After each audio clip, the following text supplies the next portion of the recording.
Very warm welcome to the programme ਸਮਾਜ ਸਾਹਿਬ। ਅੱਜ ਦੀ ਜਿਹੜੀ ਬੈਠਕ ਹੈ ਇਹ ਰਿਹਾਨ ਸ਼ਿਰਵਾਨੀ ਸਾਹਿਬ ਦੇ ਨਾਲ ਸਾਡੀ ਚੱਲ ਰਹੀ ਹੈ ਤੇ ਇਹ ਪੰਜਾਬੀ ਦਾ ਕਲਾਮ ਇਹਨਾਂ ਨੇ ਤਾਜ਼ਾ ਅੱਜ ਸਵੇਰ ਹੀ ਪੜ੍ਹਿਆ ਰਾਤ 2:30 ਵਜੇ ਲਿਖਿਆ। ਰਾਤ 2:30 ਵਜੇ ਲਿਖਿਆ ਤੇ ਮੈਂ ਉਹ ਵੇਖ ਕੇ ਤੇ ਮੈਨੂੰ ਬੜਾ ਪਸੰਦ ਆਇਆ ਤੇ ਮੈਂ ਕਿਹਾ ਰਿਹਾਨ ਸਾਹਿਬ ਇਹਨੂੰ ਜ਼ਰਾ ਅਸੀਂ ਰਿਕਾਰਡਿੰਗ ਕਰ ਲਈਏ।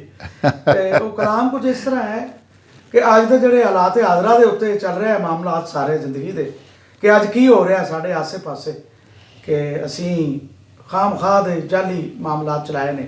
ਤੇ ਉਹ ਰਿਆਨ ਸਾਹਿਬ ਨੇ ਕੋਈ ਲਿਖਿਆ ਹੈ, ਜਾਲੀ ਖੁਸ਼ੀਆਂ ਮਨਾਈ ਫਿਰਦਾ ਹੈ, ਐਵੇਂ ਹੀ ਵਧਾਈਆਂ ਚਾਹੀ ਫਿਰਦਾ ਹੈ।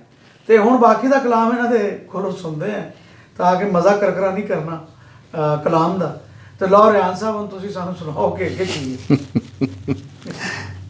ਜਾਲੀ ਖੁਸ਼ੀਆਂ ਮਨਾਈ ਫਿਰਦਾ ਹੈ, ਐਵੇਂ ਹੀ ਵਧਾਈਆਂ ਚਾਈ ਫਿਰਦਾ ਹੈ। ਇਹ ਜਾਲੀਪਨ ਕੀ ਹੈ ਸ਼ਾਮ ਸਵੇਰੇ, ਐਵੇਂ ਹੀ ਫਤਿਹ ਦੀ ਧੁਨ ਲਾਈ ਫਿਰਦਾ ਹੈ। ਭੁੱਲ ਗਿਆ ਤੂੰ ਸੱਚ ਦੀਆਂ ਫਰਿਆਦਾਂ, ਐਵੇਂ ਹੀ ਗਿੱਦੜਾ ਵਰਗੋਂ ਗੰਨੇ ਖਾਈ ਫਿਰਦਾ ਹੈ। ਇਹ ਕੀ ਤੇਰਾ ਮਿਜ਼ਾਜ ਏ, ਬਿਲਾ ਵਜ੍ਹਾ ਖੱਲੇ ਖਾਈ ਫਿਰਦਾ ਹੈ। ਜਾਲੀ ਖੁਸ਼ੀਆਂ ਮਨਾਈ ਫਿਰਦਾ ਹੈ, ਐਵੇਂ ਹੀ ਵਧਾਈਆਂ ਚਾਈ ਫਿਰਦਾ ਹੈ।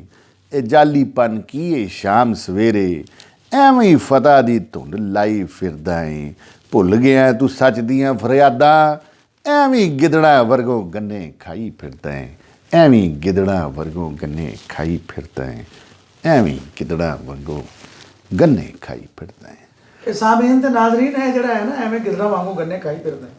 ਇਹ ਅੱਜ ਦਾ ਜਿਹੜਾ ਦੌਰ ਚੱਲ ਰਿਹਾ ਹੈ ਨਾ, ਜਿਹੜਾ ਬੰਦਾ ਵੀ ਸੱਚ ਤੋਂ ਹਟ ਕੇ ਚੱਲ ਰਿਹਾ ਹੈ ਨਾ, ਉਹਦੇ ਉੱਤੇ ਇਹ ਬਹੁਤ ਵੱਡੀ ਇਹ ਨਜ਼ਮ ਲਿਖੀ ਗਈ ਹੈ, ਇਹ ਕਲਾਮ ਲਿਖਿਆ ਗਿਆ, ਬਹੁਤ ਆਲਾ ਕਲਾਮ ਹੈ।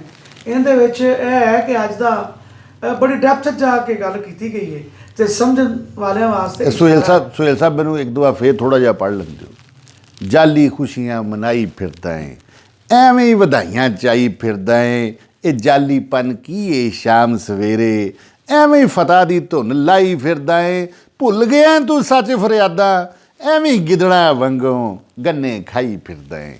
ਐਵੇਂ ਹੀ ਗਿੱਦੜਾ ਵਰਗੋਂ ਗੰਨੇ ਖਾਈ ਫਿਰਦਾ ਹੈ। ਜਨਾਬ ਮੈਂ ਮਾਸ਼ਾਅੱਲਾ ਐਵੇਂ ਹੀ ਗਿੱਦੜਾ ਵਰਗੋਂ ਗੰਨੇ ਖਾਈ ਫਿਰਦਾ ਹੈ। ਬੜੀ ਦਾਤ ਦੇ ਰਿਹਾ ਮੈਂ, ਮਿਹਰਬਾਨੀ ਜਨਾਬ, ਬੜਾ ਖੁਸ਼ ਹੋ ਰਿਹਾ। ਸ਼ੁਕਰੀਆ। ਕਿ ਅੱਜ ਦਾ ਜਿਹੜਾ ਦੌਰ ਚੱਲ ਰਿਹਾ ਹੈ ਨਾ, ਇਹ ਬਹੁਤ ਉਹਦੇ ਉੱਤੇ ਸਾਦਰ ਆਉਂਦੀ ਹੈ ਇਹ ਚੀਜ਼। ਲਓ ਜੀ, ਇਸ ਦੇ ਨਾਲ ਹੀ ਤੁਹਾਡੇ ਹੋਸਟ ਸੁਹੇਲ ਹੋਮਕਾ ਨੂੰ ਇਜਾਜ਼ਤ ਦਿਓ ਤੇ ਫਿਰ ਮਿਲਦੇ ਹਾਂ। ਰੱਬ ਰਾਖਾ।